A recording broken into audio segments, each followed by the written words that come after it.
September 1918, the Western Front. A German diplomatic cable lands on the desk of United States Secretary of State Robert Lansing. The message demands an immediate response. Germany, the nation that burned men alive with flamethrowers at Hooge, the nation whose sawback bayonets tore flesh rather than pierced it, was filing a formal war crimes complaint. Their grievance was not about poison gas, not about flamethrowers, not about any weapon of mass destruction. Germany was protesting a shotgun, a pump-action shotgun designed for hunting ducks, and they were threatening to execute any American soldier caught carrying one. This is the story of the Winchester Model 1897 trench gun, a weapon so effective in close quarters that it prompted one of the few formal diplomatic protests ever filed against a conventional small arm under the laws of war. The weapon itself looked ordinary. It was a 12-gauge pump-action shotgun with a 20-inch barrel, weighing roughly 8 pounds with its military modifications. Winchester had been selling the Model 1897 to American hunters and farmers since the year it was introduced. By 1917,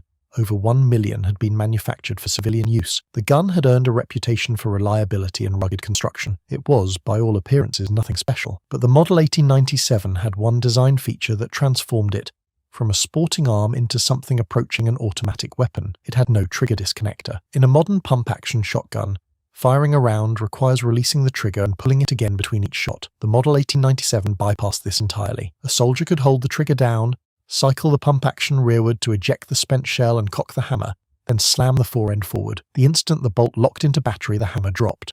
No trigger pull required. Each pump equaled one shot. This technique, known as slam fire, allowed a trained operator to empty all 6 rounds, 5 in the tubular magazine plus 1 in the chamber, in approximately 2 seconds. According to period field reports, one tester described having 2 shells in the air at the same time. This short burst rate approached 180 rounds per minute on paper, though it was not sustainable like a machine gun. Still, for those 2 seconds, it made the shotgun the fastest firing individual weapon available to any infantry soldier in the First World War. The basic arithmetic of close-range lethality is stark. Each standard military double or buckshot shell contained 9 lead pellets, each measuring 0.33 inches in diameter, roughly equivalent to a .32 caliber pistol bullet. A full 6-round slam fire dump sent 54 individual projectiles downrange. At typical trench engagement distances of 5 to 10 yards, the shot pattern measured just 5 to 10 inches across. Virtually every pellet struck a man-sized target. Even at 25 yards, the spread expanded to only 20 to 25 inches, still well within a human torso. Modern testing by the Forgotten Weapons Channel, using an original First World War trench gun with period ammunition, demonstrated patterns that performed, in their assessment, fantastically well at both 10 and 25 yards, tighter than some modern tactical shotguns. Compare this to the standard infantry rifle of the era, a bolt-action Springfield M1903 or German Gewehr 98 delivered a single 30 caliber projectile per trigger pull at 10 to 15 aimed rounds per minute. The British Lee Enfield could manage 20 to 35 rounds per minute in expert hands. According to later ordnance trials and field reports, none could match the shotgun's hit probability at close range. Where a rifleman rounding a trench corner needed precise aim under extreme stress, the shotgunner needed only to point in the general direction. The trench environment perfectly suited the shotgun's capabilities. Trenches were typically 6 to 8 feet deep and 4 to 6 feet wide, with traverses, sandbag revetments, dugouts, and firing steps creating a maze of blind corners and confined spaces. Combat at ranges beyond 30 meters was rare inside the trench system itself. Most engagements happened at distances where a thrown grenade could reach. At these ranges, the shotgun's supposed disadvantage, its limited effective range, became irrelevant. Its advantages, devastating close-range firepower and minimal aiming requirements, became decisive. The Joint Service Combat Shotgun Program would later formally confirm what those First World War soldiers learned through experience. The probability of hitting a man-sized target with a shotgun is superior to that of all other weapons at close range. The United States Army had actually discovered the shotgun's military potential 2 decades earlier, during the Philippine-American War. Around 1900, approximately 200 riot configuration Model 1897s were purchased for service against Moro warriors, whose fierce resistance in close jungle combat had exposed the inadequacy of Krag rifles and .38 caliber revolvers. A young captain named John J. Pershing served in those campaigns and witnessed the shotgun's effectiveness firsthand. When the United States entered the First World War in April 1917, Pershing, now commanding the American Expeditionary Forces, remembered. On August 22, 1917, he cabled Washington recommending shotgun adoption. Primary AEF documents, examined by historians Crisco and Stolinsky in a 2024 American Rifleman investigation, reveal an interesting detail.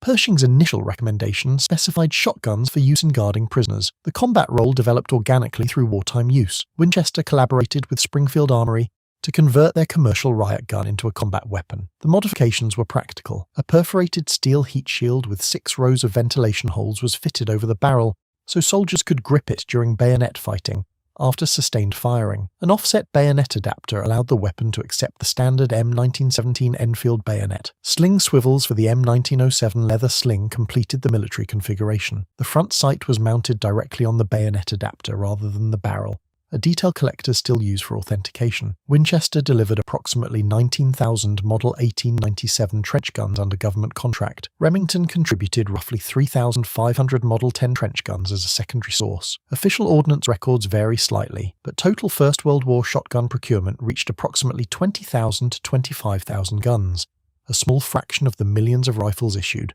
but enough to build a reputation that would echo through the next century. Now, before we examine what happened when this weapon reached the trenches, if you're finding this deep dive into military history interesting, take a moment to subscribe. It helps the channel grow and costs nothing. Now, back to France. 1918. The trench guns were not available in France until approximately June 1918. An Ordnance Department memo from that period confirms that 1,000 shotguns together with ammunition were available in depots in France. They were distributed for field testing to 5 divisions: the 5th, 32nd, 35th, 77th, and 82nd, at roughly 50 guns per division.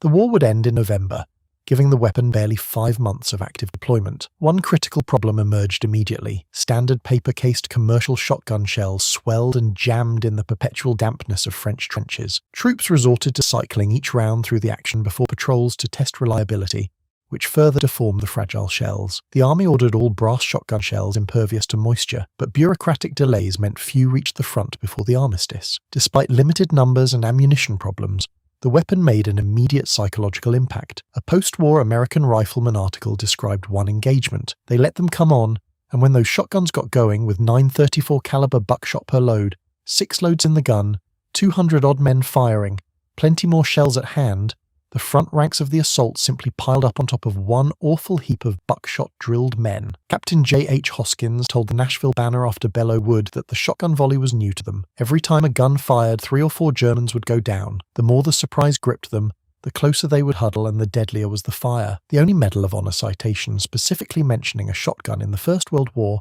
belongs to Sergeant Lloyd Seibert of Company F, 364th Infantry, 91st Division. On September 26, 1918, the opening day of the Meuse-Argonne offensive near Epinonville, France, Seibert, suffering from illness, charged a machine gun emplacement with 2 other soldiers. The citation records that he killed one of the enemy with a shotgun and captured 2 others. He continued fighting despite being wounded. Division after action reports reveal the weapon's tactical limitations alongside its strengths. The 5th Division praised it as very useful in trench warfare, for scouting and patrol parties and for mopping up. The 82nd Division recommended 200 per division, but both the 35th and 77th Divisions noted its critical weakness, that it was not adapted for open warfare and represented an unnecessary burden outside trenches. The weapon's 20 to 30 meter effective range made it supremely lethal in the 6-foot wide zigzag corridors of trench systems, but useless across no man's land. Peter F. Carney, editor of the National Sports Syndicate, captured the psychological dimension in 1918. He wrote that the shotgun carries more terrors into the hearts of the enemy than any other instrument of destruction that has been used. The only umbrella that will assist anyone when the trench shotgun is showering pellets over the universe is an armoured tank. Then came the German protest. On September 19th, 1918, Swiss charge d'affaires Friedrich Oedelin presented Secretary of State Lansing with a cable that remains one of the war's most audacious diplomatic documents.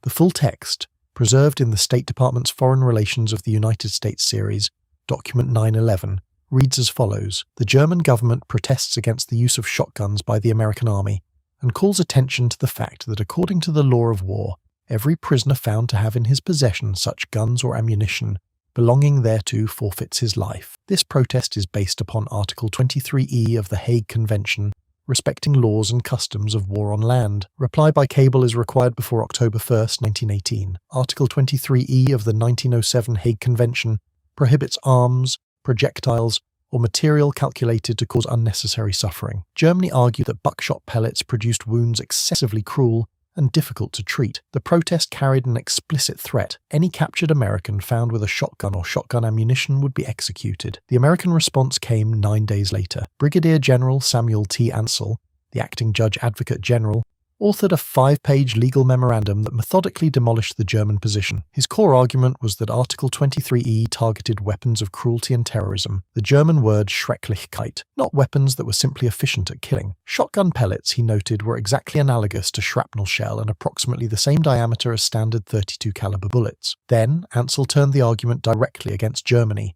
citing sawback bayonets designed to tear flesh, flamethrowers that burned men alive, and chlorine gas that caused slow suffocation as the real violations of Article 23E. His conclusion stated that the protest is without legal merit, and that coming from our present enemy, it is destitute of all good faith. The hypocrisy was staggering.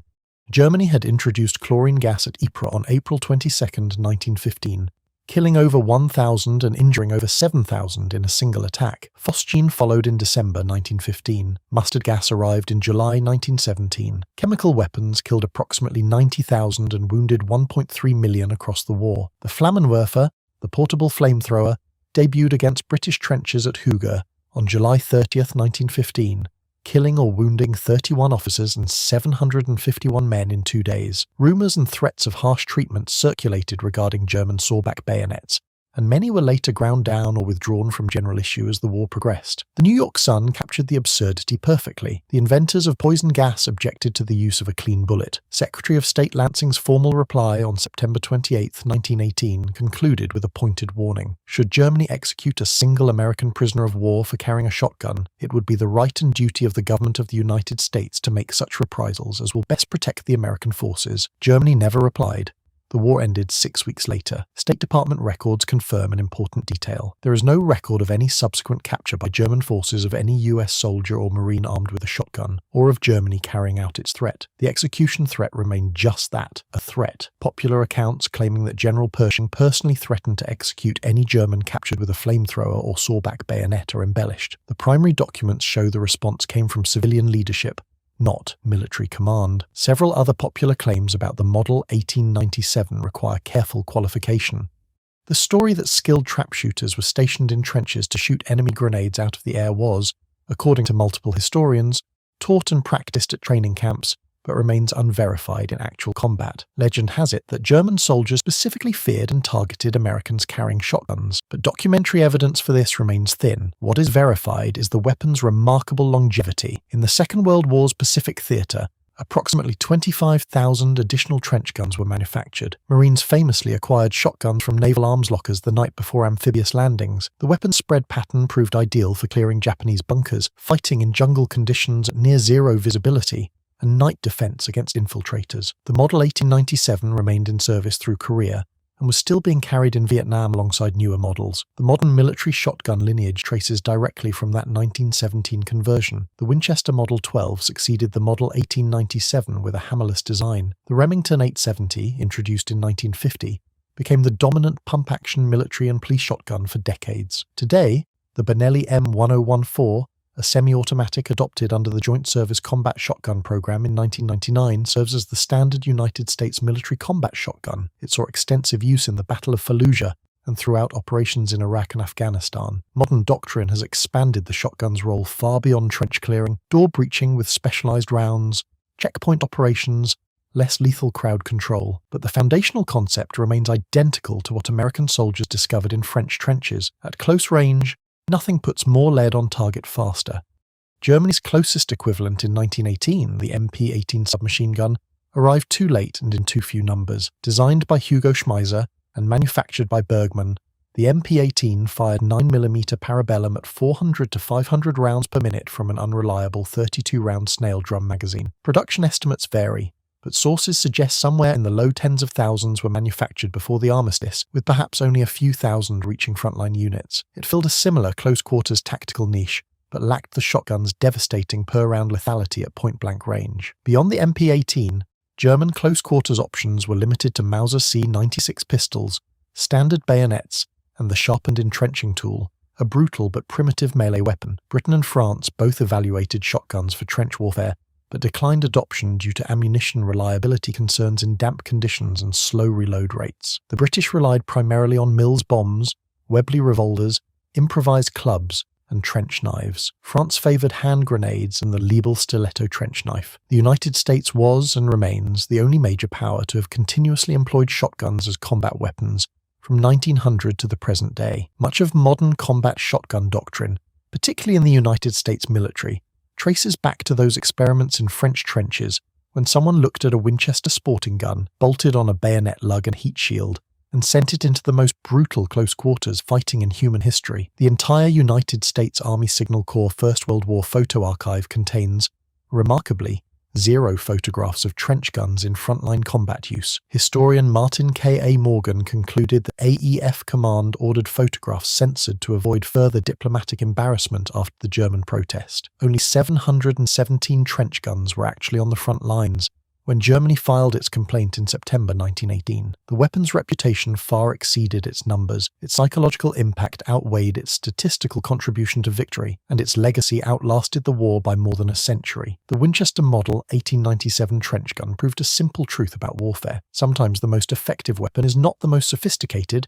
not the most expensive, not the most modern. Sometimes it's a hunting shotgun with a bayonet bolted to the end, in the hands of soldiers who understood that at close range, volume of fire matters more than precision. Germany understood this too. They just could not admit it without exposing the hypocrisy of their own conduct. So they filed a complaint instead. The complaint failed, the shotgun stayed, and 100 years later, soldiers still carry its descendants into combat. The Germans called it inhumane. The Americans called it effective. The soldiers who carried it called it the trench broom, a weapon that swept trenches